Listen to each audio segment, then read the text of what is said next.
تو اب نوٹ کیجئے 1908 سے 1930 تک یہ جو 22 برس ہیں، علامہ اقبال نے کیا کیا نوٹ کیجئے. وہ آپ جانتے بھی ہیں، میں صرف گنوا رہا ہوں. اسلام کے نظام فکر اور فلسفہ اور حکمت کو بیان کیا، اپنی شاعری کے ذریعے سے بھی، اپنی نثر کے ذریعے سے بھی. قرآن کی ایک نہایت جدید اور بہت عمدہ تفسیر، اگرچہ تفسیر کے نام سے آپ کو کہیں تفسیر اقبال نہیں ملے گی، لیکن کلام اقبال خود تفسیر ہے. خود دعویٰ کرتا ہے کہ میرے پیغام میں سوائے قرآن کے اور کچھ نہیں ہے. گر دلم آئی نئے بے جوہر است، ورب حرفم غیر قرآن مزمرست، پردہ ناموس فکرم چاک کن، ای خیابہ راز خارم پاک کن. یہ مناجات بحضور سرور کائنات صلی اللہ علیہ وسلم، وہ کہتے ہیں کہ اے اللہ کے نبی، اللہ کے رسول، اگر میرے پیغام میں کہیں قرآن کے سوا کوئی شے شامل ہو گئی ہے میری شاعری میں، تو آپ میرے فکر کا پردہ چاک کر دیجیے. روز محشر خار و رسوا کن مرا، اور قیامت کے دن مجھے ذلیل اور خوار کیجیے گا، اور بے نصیب از بوسہ پاک کن مرا، اور مجھے اپنی قدم بوسی سے محروم کر دیجیے گا. یہ بات کہہ رہا ہے، اس کا دعویٰ ہے، اس نے جو کچھ کہا قرآن سے کہا. اس کی شاعری جو ہے میرے نزدیک، اور میں نے تو اپنی جو سورسز گنوائی ہیں کہ میں نے جو قرآن مجید کا فکر یا سوچ جو بھی آپ اسے کہیں، جو تھوڑا بہت مجھے میسر ہوا ہے، ان میں نے 8 اشخاص کو نمایاں طور پر بیان کیا ہے. 4 یہ ہیں 2 کے جوڑے.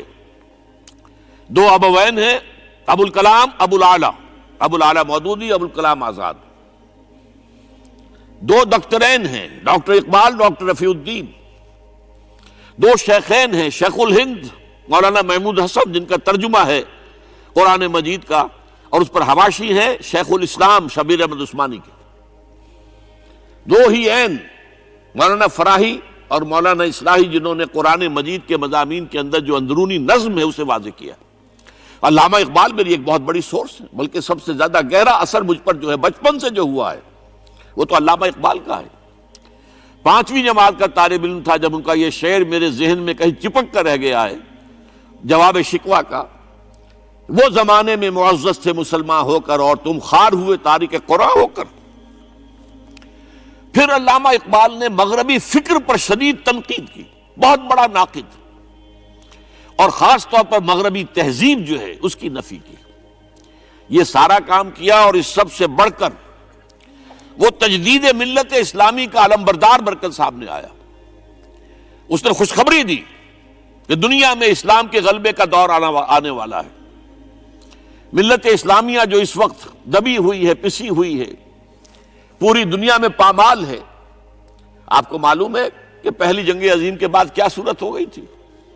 سلطنت عثمانیہ کے جب دھجیاں بکھیر دی گئیں، اور کولونیل امپیریلزم جو ہے پورے عالم اسلام پر حکمران تھا، پورا عالم اسلام جو ہے محکوم. اگرچہ یہ دبے ہوئے ہیں، پسے ہوئے ہیں، گرے ہوئے، لیکن ان کا دوبارہ غلبہ ہوگا، یہ ابھریں گے. ملت اسلامیہ کی تجدید ہوگی، اسلام کی نشأت ثانیہ ہوگی. اسلام کے روشن مستقبل کے مبشر بن کر علامہ اقبال سامنے آئے. اور ایک اور جو بہت بڑا کام کیا وہ وہی وطنی قومیت کی شدید نفی، بلکہ شدید کا لفظ بھی کافی نہیں ہے، شدید ترین نفی کی ہے. اس لیے کہ اس وقت وطنی قومیت جو ہے اس وقت مسلمانوں کو اپنے اندر انگلف کرنے کے لیے پوری قوت کے ساتھ زور لگا رہی تھی. میں نے علامہ اقبال کے حوالے سے جو باتیں کی ہیں کہ احیاء فکر اسلامی اور تجدید ملت اسلامی، اس کے ساتھ ساتھ ہندوؤں میں کیا ہو رہا تھا اس دور میں، ان کے ہاں بھی ان کی مذہبی تجدید کا عمل بڑی شدت کے ساتھ شروع ہوا. اس میں بھی چند ناموں کا میں تذکرہ کرنا چاہوں گا. بنکم چٹرجی، اس نے بندے ماترم کا یہ جو ترانہ ہے آج بھی بھارت کے اندر مجبور کیا جا رہا ہے مسلمانوں کو بھی کہ وہ بھی اسکولوں کے اندر یہ ترانہ پڑھیں، اور ابھی مسلمان رجسٹ کر رہے ہیں. اس میں وہ زمین کی بندگی، بھارت ماتا ہم تیرے بندے ہیں، اور یہ جو ہے ہندو رینائسنس کا ایک بہت بڑا جو ہے یوں سمجھیے کہ علمبردار. پھر دوسری شخصیت سامنے آئی، راجہ رام موہن. یہ شخص بہت بڑا فاضل، بڑا عالم، 10 کے قریب زبانیں جو ہیں ان کا ماہر. جس میں یورپینز بھی اور ایسٹرن بھی۔ پھر یہ کہ یہ مسلمانوں کا ہمدرد بن کر آیا۔ انگریز نے جب یہاں پر ان کے پادریوں نے تثلیث کی تلقین شروع کی ہے تو آئینہ توحید کے نام سے اس نے کتابچہ لکھا اس کی نفی کے لیے۔ اس حوالے سے یہ کچھ ایسی شخصیت بننے کی کوشش کر رہا تھا کہ مسلمان بھی اس کو قبول کرے، اور اس کے بعد پھر اس نے برہمو سماج کے نام سے ایک ادارہ قائم کیا۔ یہ وہی تھا کہ جو اس سے پہلے اکبر نے جو فلسفہ دیا تھا دین الہی، بھئی اللہ کا معاملہ کرو، صرف اللہ کو سب مانتے ہیں، صرف نام ہے مختلف ہے، کسی نے کوئی نام رکھ دیا، کوئی مہادیو کہتا ہے، کوئی کچھ کہتا ہے، کوئی گاڈ کہتا ہے، سب خدا کو تو سب مانتے ہیں۔ یہ جو رسالت کا معاملہ ہے اور شریعت کا معاملہ ہے، یہ فساد کی جڑ ہے۔ رسالت کی بنیاد پر شریعتیں مختلف، عبادتیں مختلف، ذرا اس کو پیچھے ڈالو۔ تو دین اکبری یا دین الہی اس کا نام تھا۔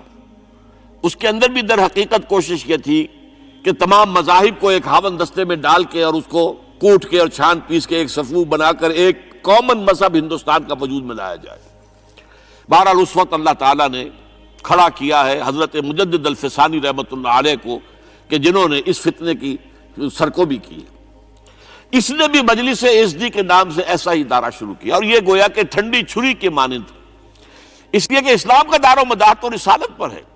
بقول اقبال بمصطفیٰ برساں خویش را کے دی ہماؤست، اگر بہو نہ رسیدی تمام بول حبیست۔ اسلام کا تو سارا معاملہ، دین جو ہے اس کا سارا جو مدار دار و مدار ہے وہ رسالت پر ہے، نبوت پر ہے، اسی پر شریعت کا سارا دار و مدار ہے۔ رسالت سے کاٹ دیجئے، حدیث سے کاٹ دیجئے، سنت سے کاٹ دیجئے، تو پھر قرآن کو پھر موم کی ناک بنا کر جو چاہیں آپ تعبیر کر لیں، جو چاہیں تشریح کر لیں، جدھر چاہیں اسے موم کی ناک کی طرح بوٹ کر لے جائیں۔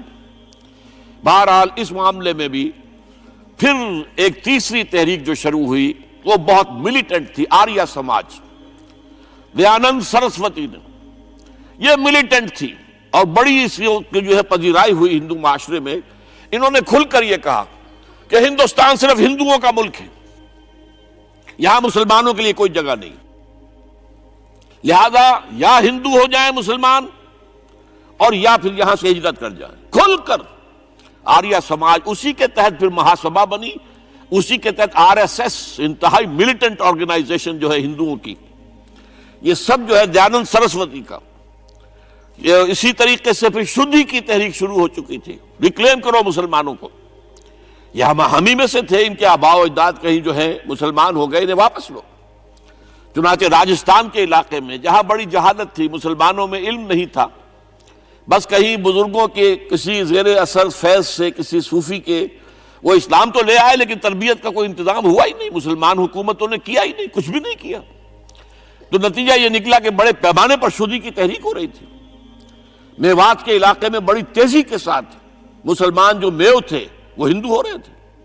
اسی پر تحریک اٹھائی ہے مولانا الیاس رحمۃ اللہ علیہ نے، ان کا مقابلہ کرنے کے لیے، اس تحریک کا، اس شدھی کی تحریک کا مقابلہ کرنے کے لیے یہ تبلیغی جماعت کا نظام بنایا تھا کہ بس 6 باتیں لو اور جاؤ، دیہات میں جاؤ، چنے لے کر گڑ لے کر جاؤ، کسی کا کھانا نہ کھاؤ، اپنا کھانا کھاؤ، کوئی تنخواہ نہیں، اور دین کی تبلیغ کرو۔ یہ نظام ان کا در حقیقت اسی شدھی کی تحریک کے جواب میں شروع ہوا۔ پھر سنگٹن کی تحریک شروع ہوئی کہ ہندوؤں کو سب کو جمع کر دیا جائے۔ اب اس اعتبار سے ذرا نوٹ کیجئے، علامہ اقبال نے جو نفی پھر وطنیت کی ہے، اتفاق سے یہاں یہ اشعار لکھے ہوئے ہیں، اس دور میں میں اور ہے، جام اور ہے، جم اور، ساقی نے بنا کی روش لطف و ستم اور، تہذیب کے آزر نے ترشوائے صنم اور، مسلم نے بھی تعمیر کیا اپنا حرم اور، ان تازہ خداؤں میں بڑا سب سے وطن ہے، جو پیرہن اس کا ہے وہ مذہب کا کفن۔ اب ذرا قلب ماہیت کا اندازہ کیجئے، وہی شخص جو کہہ رہا تھا کہ خاک وطن کا مجھ کو ہر ذرہ دیوتا ہے، وہ آج اس وطن کو ایک سب سے بڑا بت قرار دے کر اور اس کا قلع قمع کرنے کے لیے کس قدر زوردار الفاظ جو ہے، اور یہی دوسری طرف یہ بت کہ تراشیدہ تہذیب نوی ہے۔ یہ جو نیشن سٹیٹ کا تصور ہے، یہ 18ویں صدی سے یورپ میں شروع ہوا نیشن سٹیٹ۔ ایک ملک میں رہنے والے سب شہری ہیں، برابر ہیں، اور ان کے اندر مذہب کا اختلاف ہو یہ اس کا کوئی حیثیت نہیں۔ مذہب تو پرائیویٹ معاملہ ہے، ہاں جو سرکاری سطح پر ہوگا معاملہ، اجتماعی معاملات جو ہے وہ کسی مذہب سے طے نہیں ہوں گے۔ یہ نیشن سٹیٹ کا تصور، یہ بت کے تراشیدہ تہذیب نبی ہے، غارت گرے کاشانہ دین نبوی ہے، بازو تیرا توحید کی قوت سے قوی ہے، اسلام تیرا دیس ہے تو مصطفی ہے، نہ زارہ دیری نہ زمانے کو دکھا دے، اے مصطفی خاک میں اس بت کو ملا دے۔ اس سے بھی زیادہ مجھے ملا ہے ایک ان کے قطعہ جو ہے، منزل راہ رواں دور بھی دشوار بھی ہے، کوئی اس قافلے میں قافلہ سالار بھی ہے، بڑھ کے خیبر سے ہے یہ مارکہ دین و وطن۔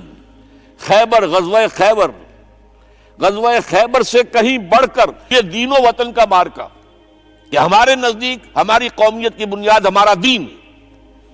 آج دنیا یہ کہتی ہے کہ قومیت کی بنیاد وطن ہے۔ یہ جو مارکہ دین و وطن ہے، بڑھ کے خیبر سے ہے یہ مارکہ دین و وطن۔ اس زمانے میں کوئی حیدر کرار بھی ہے۔ تو واقعہ یہ ہے کہ علامہ اقبال نے اس سلسلے میں وہ رول بھی پلے کیا کہ جو حضرت مجدد الفسانی رحمۃ اللہ علیہ نے دین اکبری کا قلع قبا کرنے میں ادا کیا تھا، اور اس میں کوئی شک نہیں ہے۔ اس اعتبار سے میں کہا کرتا ہوں کہ حضرت مجدد الفسانی کے بروز کی حیثیت رکھتے ہیں علامہ اقبال، اور ان کو جو گہری نسبت تھی، حاضر ہوا میں شیخ مجدد کی لحد پر، وہ خاک کے ہے زیر فلک مطلع انوار، گردن نہ جھکی جس کی جہانگیر کے آگے، جس کے نفس گرم سے ہے گرمی احرار، وہ ہند میں سرمایہ ملت کا نگہباں، وہ ہند میں سرمایہ ملت کا نگہباں۔ ملت کا سرمایہ تو سارا کا سارا جو ہے ایمان بالرسالت سے۔ آپ حضرت مجدد الفسانی کے خطوط پڑھیے، سب سے زیادہ زور اطاعت رسول، اطاعت رسول، اطاعت رسول، اطاعت رسول۔ جس کی جڑ کاٹنے کی کوشش کی تھی دین الہی کے ذریعے سے اکبر نے، اس کو دوبارہ مستحکم کیا ہے وہ مجدد الفسانی رحمۃ اللہ علیہ نے۔ اب آئیے 1930 کا ماہ دسمبر، اس میں ایک بات ہم دیکھ چکے، محمد علی جناح ہندوستان کی سیاست سے مایوس ہو کر ملک چھوڑ کر انگلستان میں جا کر آباد ہو چکے۔ اور اس ضمن میں ایک واقعہ میں آپ کو سنا دوں۔ ایس ایم اکرام صاحب کا نام بہت سے حضرات کے علم میں ہوگا، ان کی 3 کتابیں جو ہیں بڑی مارکت الآراء ہیں، آب کوثر، موج کوثر، روض کوثر۔ ادارہ ثقافت اسلامیہ کے ڈائریکٹر رہے بہت عرصے تک، بہت پڑھے لکھے آدمی تھے۔ وہ آکسفورڈ میں پڑھتے تھے اس زمانے میں۔ وہ لندن گئے، انہوں نے محمد علی جناح صاحب سے ملاقات کی اور کہا کہ آپ کیوں چھوڑ کر آ گئے ہندوستان کے مسلمانوں کو آپ کی رہنمائی کی ضرورت ہے۔ تو جواب جو تھا محمد علی جناح کا وہ نوٹ کرنے کے قابل ہے۔ ہندوز آر انکوریجیبل، یہ ہے جو نتیجہ نکالا تھا محمد علی جناح نے۔ یوں سمجھیے کہ 24 برس کی محنت شاقہ کہ کوئی اتحاد کا فارمولہ طے ہو جائے، کوئی بنیاد ہو جائے، کوئی ہمارے مابین متفق علیہ اسکیم بن جائے، لیکن جس درجے مایوس ہوا ہے شخص، ہندوز آر انکوریجیبل، یہ ناقابل اصلاح ہے۔ اور مسلمانوں کا حال یہ ہے کہ ان کا ایک لیڈر جو بات مجھ سے کرتا ہے صبح کو وہ شام کو ڈپٹی کمشنر کو بتا دیتا ہے۔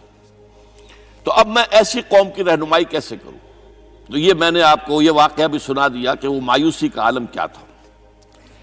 لیکن اب جو ہے 1930 میں جبکہ مسلم انڈیا کا ایک سورج تو غروب ہو گیا تھا، مغرب میں جا کر بیٹھ گیا، مغرب میں سورج غروب ہوتا ہے، ایم اے جناح تو وہاں بیٹھ گئے۔ ایک سورج اب طلوع ہوا ہے مسلم لیگ کے پلیٹ فارم پر، یہ ہے علامہ اقبال۔ 1930 کا جو ان کا خطبہ ہے الہ آباد کا، وہ بہت اہم ہے، بہت اہم، بہت اہم۔ ایک تو یہ کہ انہوں نے اپنی شاعری کے ذریعے سے وطنیت کی جو نفی کی تھی اور مسلم قومیت کا جو اس بات کیا تھا، اسے ایک فلسفیانہ انداز میں سوشیولوجی، عمرانیات کے مسلمہ اصولوں کی روشنی میں جس طریقے سے مدلل بیان کیا ہے، اس اعتبار سے وہ ایک بہت قیمتی دستاویز ہے۔ لیکن اس کے ساتھ ہی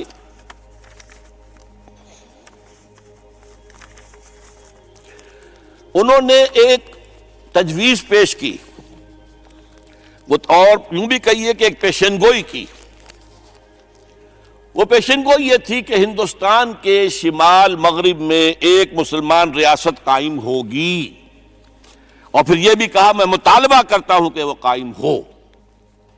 البتہ اس میں بعض لوگ جو ہیں اس پر یہ تنقید کرتے ہیں کہ علامہ اقبال نے تو یہ کہا تھا I would like to see the Punjab, the Northwest Frontier Province, Sindh and Balochistan amalgamated into a single state, self-government within the British Empire or without the British Empire. The formation of a consolidated Northwest Indian Muslim state appears to me to be the final destiny of the Muslims, at least of Northwest India. اس پہ اعتراض یہ کیا جاتا ہے کہ علامہ اقبال نے تو ہندوستان کے اندر برطانیہ کے حکومت کے اندر کے لیے تجویز دی تھی، لیکن یہ بات غلط ہے۔ اصل میں نوٹ یہ کیجئے کہ 1930 تک تو اس کا کوئی امکان ہی نظر نہیں آتا تھا کہ انگریز ہندوستان چھوڑ کے چلا جائے گا۔ تو اس وقت کے لیے ان کی تجویز یہ تھی کہ ہندوستان میں ایک صوبہ بنا دیا جائے، یہ آج کا پاکستان، یا یوں سمجھیے کہ جو کچھ عرصے پہلے 1 یونٹ بنا تھا۔ برٹش انڈیا میں بھی یہ 1 یونٹ کی حیثیت سے ایک سٹیٹ بن جائے، تاکہ اس علاقے میں مسلمانوں کے اندر جو کچھ قومیتی کچھ تھوڑا فرق ہے، کلچر کا فرق ہے، کچھ ان طرح کی چیزیں، زبانوں کا فرق ہے، تو یہ جو ہے مل جل کر ان کے اندر ایک قوم کا تصور جو ہے باقاعدہ پیدا ہو جائے۔ اسی لیے وہ کہتے ہیں I demand the formation of a consolidated Muslim state in the best interest of India and Islam. اب اس میں وہ بات یہ کہتے ہیں کہ for Islam it will be an opportunity to rid itself of the stamp that Arabian imperialism was forced to give it, to mobilize its laws, its education, its culture, and to bring them into closer contact with its own original spirit and with the spirit of the modern time. وہ کہتے ہیں کہ اگر ایسا ہو گیا، ایک تو یہ کہ ڈیسٹنی ہے، ہوگا رہے گا، شمال مغربی ہند کے اندر ایک مسلمان ریاست قائم ہو کر رہے گی۔ اب یہ پروفیسی بھی تھی، پیشن گوئی، اور یہ بھی کہ میں مطالبہ کرتا ہوں، ایک تجویز بھی تھی، لیکن اس کا جو اصل عنصر ہے، جو میرے نزدیک جو انقلابی حصہ ہے، جہاں تک ہندوستان کی جو تقسیم کا معاملہ ہے، یہ اور بھی بہت سے لوگوں کی طرف سے یہ باتیں آتی رہی تھی۔ میرے پاس یہاں پہ 14 نام لکھے ہوئے ہیں جنہوں نے ہندوستان کی تقسیم کا تذکرہ کیا، لیکن جس انداز میں، جس پلیٹ فارم پر آل انڈیا مسلم لیگ کا جو اینول سیشن ہے اور اس میں صدر کی حیثیت سے خطبہ دے رہا ایک شخص، تو یہ حیثیت جو ہے یہ بہت نمایاں، اور اس میں جس انداز میں بات کہی گئی ہے اس میں جو ایک پازیٹیو عنصر ہے۔ اگر ایسا ہو گیا، ایک نارتھ ویسٹ آف انڈیا میں مسلمان ریاست قائم ہو گئی، تو ہمیں ایک موقع مل جائے گا کہ عرب امپیریلزم، اب نوٹ کیجئے عرب امپیریلزم سے مراد کیا ہے؟ عربوں کا دور ملوکیت۔ اس سے پہلا کیا تھا؟ خلافت راشدہ، اصل اسلام۔ دور بنو امیہ تو اصل اسلام نہیں تھا، حکومتی سطح پر تو بالکل اسلام نہیں تھا۔ وہی دور ہے جس میں کہ سانحہ کربلا ہوا ہے، واقعہ حرہ ہوا ہے، ظلم کی انتہا ہوئی ہے، سینکڑوں تابعین کو حجاج ابن یوسف نے شہید کیا ہے۔ اس کو حدیث کے اندر بھی کہا گیا ہے ملکن اعظم، کاٹ کھانے والی ملوکیت۔ اس کے بعد جو ہے دور آیا ہے بنو عباس کا، وہ محل بنے ہیں شاندار، جو ہے جو بھی بادشاہوں کے ہاں ہوتا تھا وہ سارا کا سارا معاملہ آیا ہے۔ تو اب دنیا اسلام کو ان کے آئینے میں دیکھتی ہے، وہ سمجھتی ہے یہ اسلام ہے، لہذا اس میں تو کوئی شے ایسی نہیں ہے جو اٹریکٹ کر سکے، جو کسی قوم کو اسلام کی طرف جو ہے وہ کھینچ سکے۔ تو یہ جو امپریشن ہے جو کہ اس دور ملوک کی عرب امپیریلزم کا لفظ استعمال کیا ہے، اسلام کے چہرے پر جو بدنما داغ اور دھبے آ گئے ہیں، انہیں ہٹا کر وہ جو اس کی اوریجنل پیورٹی ہے، اور ظاہر بات ہے کہ دور ملوکیت سے پہلے خلافت راشدہ، تو گویا کہ اس میں اگرچہ نام خلافت راشدہ کا نہیں لیا گیا ہے، لیکن یہ ہے کہ بات مراد وہی ہے، لیکن اور اس میں بھی جو بڑی حکیمانہ بات ہے کہ ہم اس کو bring them into closer contact with its old original spirit، جو اصل اسلام کی اصل روح ہے، and with the spirit of the modern times، اس زمانے کے جو تقاضے ہیں ان کے مطابق اجتہاد کے دروازے کو کھول کر، اور ہم ایک ایسا نظام جو ہے وہ یہاں پر قائم کریں۔ یہ ہے وہ چیز کہ جس نے تحریک مسلم لیگ کے اندر ایک مثبت جذبہ، یہ نوٹ کر لیجئے میرے الفاظ، 1906 سے لے کر 1930 تک تحریک مسلم لیگ صرف ایک منفی موٹیو پر چل رہی تھی، منفی، نیگیٹو، خوف، ہندو کا خوف، ہندو دبا لے گا، ہندو ایکسپلائٹ کرے گا، ہندو معاشی طور پر بھی، تہذیبی طور پر بھی، ثقافتی طور پر بھی، مذہبی طور پر بھی شدی کی تحریک چل رہی ہے، ہمیں راستہ دکھایا جا رہا ہے، ہندوستان چھوڑ دو اور بھاگ جاؤ، چلے جاؤ۔ یہ سارا خوف کا عنصر تھا، اور اس میں تحفظات تلاش کرنے، کوئی ایسی یقین دہانیاں کہ وہ مسلمانوں کے حالات بہتر ہو جائیں، اس کے علاوہ کوئی اور موٹیو نہیں تھا، یہ منفی موٹیو تھا۔ اور اس کی وجہ ساتھ ہی یہ ہے کہ مسلم لیگ اس وقت تک کوئی عوامی جماعت تھی ہی نہیں، بلکہ کچھ خواص جو اونچے لوگ، نوابوں اور نوابزادوں اور ان ایسے لوگوں کی جو ہے یہ ایک جماعت تھی۔ لیکن 1930 میں جو یہ انجیکشن لگا ہے یہ پازیٹیو ہے۔ اس کی مثال میں دیا کرتا ہوں کہ کوئی مریض پڑا ہوا اپنے بیڈ پر اور گلوکوز کی بوتل لگی ہوئی ہے اور ایک ٹیوب چل رہی ہے، تو اس کے اندر ہی کوئی اب انجیکشن لگانا ہے تو اس ٹیوب میں لگا دیتے ہیں، ایسا نہ ہو کہ کوئی اور پرک دینی پڑے مریض کو اور اسے تکلیف ہو۔ تو گویا کہ مسلم لیگ کا جو بھی وہ ایک نظام تھا، اس میں ایک انجیکشن لگایا ہے علامہ اقبال نے 1930 کے خطبے میں۔ اگلی بات، اس کے بعد یہی انجیکشن علامہ اقبال نے لندن میں مسٹر محمد علی جناح کے ذہن و فکر میں لگایا ہے۔ اس کا واقعہ کیا ہے؟ 3 گول میز کانفرنسیں ہوئی تھی، پہلی اور دوسری میں محمد علی جناح بھی شریک تھے، تیسری 1932 میں ہوئی، اب وہ شریک نہیں ہوئے، اس لیے کہ وہ سیاست چھوڑ چکے تھے، وہ تو سیاست کو خیر بات کہہ کر اب پریکٹس کر رہے تھے۔ لیکن علامہ اقبال اس میں گئے تھے، وہاں موقع ملا، قریبی ملاقاتیں ہوئیں، گفتگویں ہوئیں، اور ان ملاقاتوں کے نتیجے میں یہی انجیکشن علامہ اقبال نے محمد علی جناح کے ذہن اور فکر کے اندر لگایا ہے کہ بات کرو اسلام کے احیاء کی، وہ چیز کہ جو مسلمانوں کے جذبات کے اندر گرمی پیدا کرے، حرارت پیدا کرے۔ اس حوالے سے یہ جو انجیکشن لگایا گیا ہے، اسی سے پھر یہ کہ ان کے مزاج کے اندر ایک تبدیلی آئی۔ کچھ اور لوگوں نے بھی انہیں کہا ہوا تھا، لیکن یہ کہ خاص طور پر یہ بات اقبال کی تھی، جس کی اپنی ایک حیثیت تھی۔ بہرحال 1934 میں ایم اے جناح واپس آ گئے، پھر انہیں مسلم لیگ کا تا حیات صدر بنا دیا گیا، پھر انہوں نے مسلم لیگ کو سنبھالا ذرا، لیکن 1936 کے الیکشن جو آئے یہاں پر، اس میں کانگریس پوری اوور ویلمنگ میجورٹی سے جیت گئی۔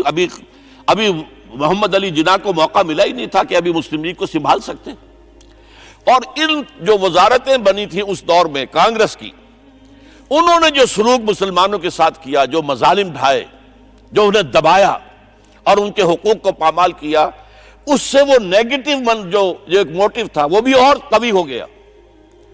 اور اس کے بعد پھر محمد علی جناح نے 1937 سے لے کر 1947 تک، ایک لفظ میں استعمال کر رہا ہوں، آپ گھبرا نہ جائیں، 1937 سے 1947 تک اسلام کی قوالی گائی، پورے 10 برس اسلام اسلام اسلام اسلام، ہمیں اسلام چاہیے، اسلامی تہذیب ہم چاہتے ہیں، اسلامی قانون ہم چاہتے ہیں، ہمارے قوانین اور ہیں، ہمارا مذہب نہیں ہے، وہ دین ہے، وہ زندگی کے تمام معاملات پر۔ یہ جو ہے، میں قوالی اس لیے کہہ رہا ہوں کہ قوالی میں تکرار ہوتی ہے، جس تکرار کے ساتھ یہ اب اس موقع پر آ کر محمد علی جناح قائد اعظم بن گئے۔ مسلمانوں کے دلوں کی بات، اقبال نے جو ولولہ پیدا کر دیا تھا، ایک ولولہ تازہ دیا میں نے دلوں کو، لاہور سے تا خاک بخارا و سمرقند، وہ جو ولولہ تھا، جو غلغلہ تھا، اب محمد علی جناح کی زبان سے جب وہ بات آئی ہے تو یہ مسلمانوں کے دل کی آواز تھی، ان کی روح کی پکار تھی۔ لہذا اب مسلم لیگ ایک عوامی جماعت بنی اور محمد علی جناح اب قائد اعظم قرار پائے۔ اب اس معاملے میں چاہتا ہوں ذرا، کیونکہ یہ بات نئی سی ہوگی، میرے اس تجزیے کے روح سے نظریہ پاکستان اسلام اور اسلام کا احیاء خلافت راشدہ کے مفہوم میں، اور اس کا خالق اقبال ہے، اس میں کوئی شک نہیں، قائد اعظم تک بھی یہ بات پہنچانے والا اقبال ہے، اور پھر اسی پر قائد اعظم نے عمل کیا ہے۔ تو اس چیز کو بہت سے لوگ جو ہیں آسانی کے ساتھ تسلیم نہیں کریں گے. لیکن میں یہ چاہتا ہوں کہ خود قائد اعظم نے علامہ اقبال کے بارے میں جو کچھ کہا ہے اس کی دو کوٹیشنز آپ کے سامنے رکھ دوں. کلکتہ 21 اپریل 1938 کو علامہ اقبال کا انتقال ہوا. اس وقت کلکتے میں ایک بہت بڑا جلسہ ہو رہا تھا فلسطین کے مسئلے پر غور کرنے کے لیے. قائد اعظم اس کے چیف مقرر تھے. اب یہ خبر پڑھیے. A mammoth public meeting of the Muslims of Calcutta was held on the football ground on 21st April to consider the Palestine problem. But it was converted into a condolence meeting to mourn the death of Allama Iqbal. Mr. M.A. Jinnah said that the sorrowful news of the death of Dr. Sir Muhammad Iqbal had plunged the world of Islam in gloom and mourning. Sir Muhammad Iqbal was undoubtedly one of the greatest poets, philosophers, and seers of humanity of all times. Note kijiye. One of the greatest poets, philosophers, and seers, جن کو کہ مستقبل کو دیکھنے کی صلاحیت ہوتی ہے، جن کی نگاہ گاہ میری نگاہ تیز چیر گئی دل وجود، جس کے بنا پر آب روان کبیر تیرے کنارے کوئی دیکھ رہا ہے کسی اور زمانے کے خواب. یہ علامہ اقبال نے جو کچھ دیکھا تھا اسلام کے مستقبل کے بارے میں. He took a prominent part in the politics of country and in the intellectual and cultural reconstruction of the Islamic world. His contribution to the literature and thought of the world will live forever. اب آخری جملہ سنیے غور سے. To me, he was a personal friend, number one, philosopher, number two, and guide, number three, and as such the main source of my inspiration and spiritual support. کوئی شک اس کے بعد رہ جاتا؟ اور یہ الفاظ کون کہہ رہا ہے؟ یہ محمد علی جناح ہے. لفاظ آدمی نہیں ہے وہ کوئی شعلہ بیان خطیب جو الفاظ جو ہیں اس کے ابار لگا دے. نہیں، جو ایک ایک لفظ، وکیل، بہت بڑا وکیل، ایک ایک لفظ جو ہے تول کر بولنے والا، انہیں کیا قرار دیا؟ خود تسلیم کیا. دوسرا میں اور دے رہا ہوں. یہ سن 40 میں اقبال ڈے منایا گیا تھا. اب اس میں کیا کہتے ہیں Quaid Azam? If I live to see the ideal of a Muslim state being achieved in India, and I were then offered to make a choice between the works of Iqbal and the rulership of the Muslim state, I would prefer the former. اگر ہم کامیاب ہو جاتے ہیں کہ اسلامی ریاست قائم کرنے میں، مسلمان ریاست قائم کرنے میں، اور اس کے بعد میرے سامنے چوائس رکھا جاتا ہے کہ یا تو علامہ اقبال کا کلام لے لو اور یا حکومت کے سربراہ بن جاؤ، تو میں علامہ اقبال کے کلام کو ترجیح دوں گا. اور سنیے. Continuing, Mr. Jinnah said that in April 1936 he thought of transforming the Muslim League, which was then only an academic institution, into a parliament of the Muslims of India. From that time to the end of his life, he continued. Iqbal stood like a rock by him. Iqbal, Mr. Jinnah said, was not only a great poet who had permanent place in the history of the world's best literature. He was a dynamic personality who during his lifetime made the greatest contribution towards rousing and developing of Muslim national consciousness. اب اس کے بعد جو ہے نظریہ پاکستان کیا تھا اور اس کا خالق کون تھا، اس کو اچھی طرح سمجھ لیجئے.